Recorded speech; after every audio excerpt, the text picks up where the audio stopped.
كي دحر كدوغا iyo diin xaniifa aakhirana daliil u noloshana dastuur u dunida watagayo geesigii dagaalko deeqsigii wax bixinto daacigii islaamko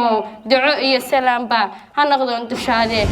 waxaan rabaa halkan oo la qayb qaato rasuulkeena dhalashadiisa calayhi salaatu wasalaam waxaan rabaa inaan kala qayb qaato nabi amaan yar nabi maanta soo dhacay sidatan kii diinta awgeed uga tagay dadkiisa kii buura dahabiyo daaraha adduunyada آخر كدورتو تدك كيها نوشة قلبك إيا ضميركيو أغلق دويو دينتي عقيدة نبي يدري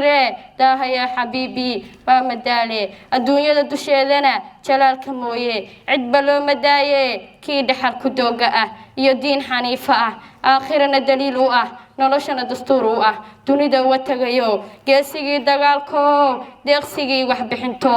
daacigii islaamko duco iyo salaamba ha noqdon dushaade kama daalo waligay digriga iyo xuskaaga adduunyada dusheedana dad intuu ku nool yahay dumi maaya nuurkii dunida keentee basharku ma diidine ay hooyadii hatee baa ku doorto xuma ka dahirayo magacaaga dahabka tukashada salaadiyo shahaadada ku darayo digrigaaga waliga danan yoomi maaye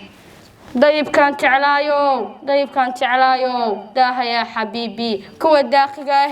magacaaga diide ka damqada xuskaaga oo dulqaada meene diririyo colbaan nahay kuma duuli karayaan darajada rasuulke naxariista dunido dayibkan jeclaayo daaha ya xabiibi duco iyo salaamba ha noqdeen dushaade sallallahu alayhi wasallam